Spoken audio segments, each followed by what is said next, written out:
Hey guys, welcome back to another Morphogen Nutrition product breakdown. This isn't actually a product breakdown, this is more of a product comparison or guide. So I had some requests to make a video about two products, which I've already done a breakdown video on both of these products, but a video more so on how to use them together, how to use them separately, kind of just like a little mini guide to each, because they do have some similarities, but they definitely have differences. So these products are MorphoCALM and MorphoREM. Okay.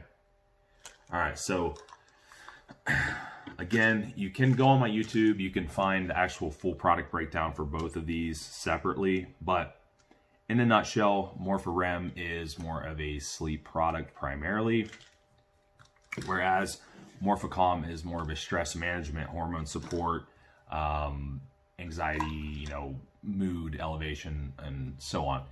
However, MorphoCALM does possess properties that can potentially help with sleep, right?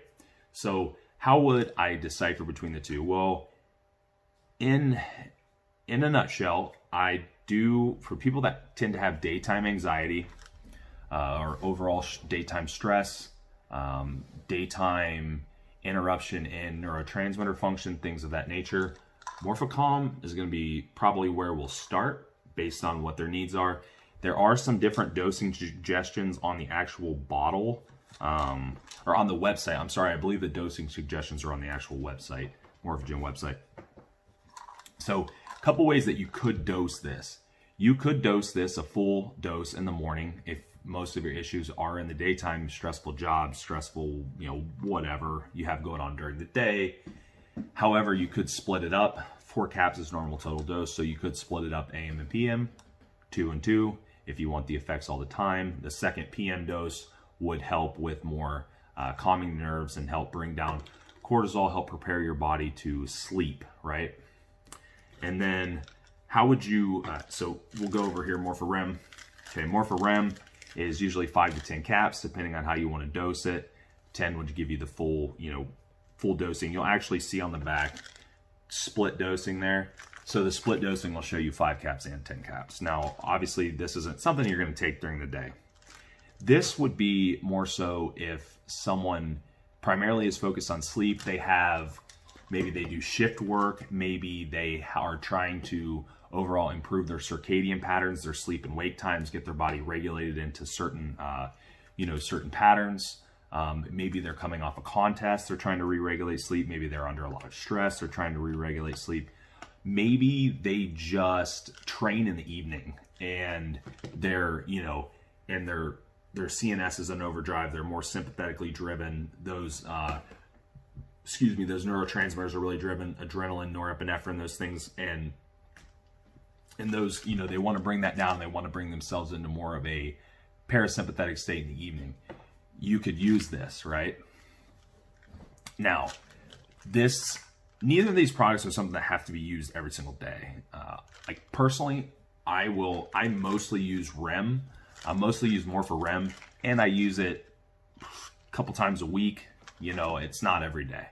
I'm going to use it on days that I train later in the day, days that were maybe more stressful than others, that I know I need to bring everything down to have proper sleep and better sleep quality, more overall deep sleep and REM sleep.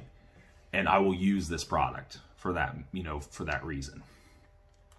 You can combine the two, right? The way that you would do this is you can still use your AM, half dose of MorphoCALM if you wanted, or full dose.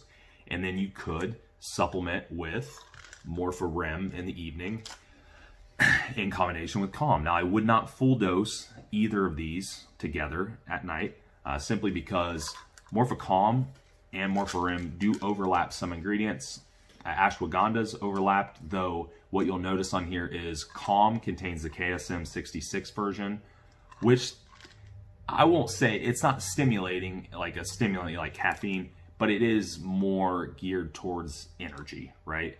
And And then the Sensorel version is what you'll see in REM, and that's going to be a little bit more calming and a little bit more sedative. You know, it's not a sedative in the actual sense, but it is more calming. But it is overlap in that ingredient. They also overlap L-theanine, right? And I believe we have some overlap in a couple other ingredients as well, especially for like dopamine, right? Now, is that a big deal? No, but in full dosing, it is a bbig deal. So I'm not going to have anyone dose 4 caps and, 10 caps of REM.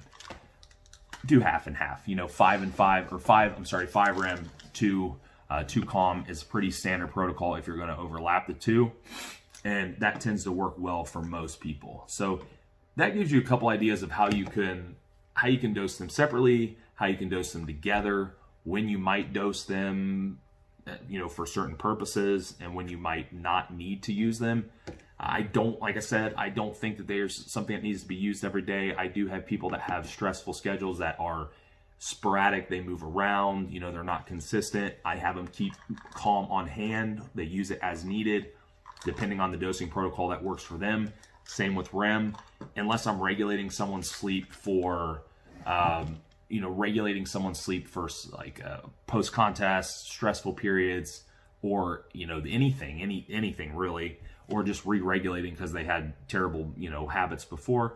I'll have them use this more regularly and then keep it on hand and use it as needed. It's always good to be able to regulate your body's, catecholamines, neurotransmitters, be able to regulate your hormones and your circadian patterns on your own without relying on supplements. These things do help regulate them. They absolutely do.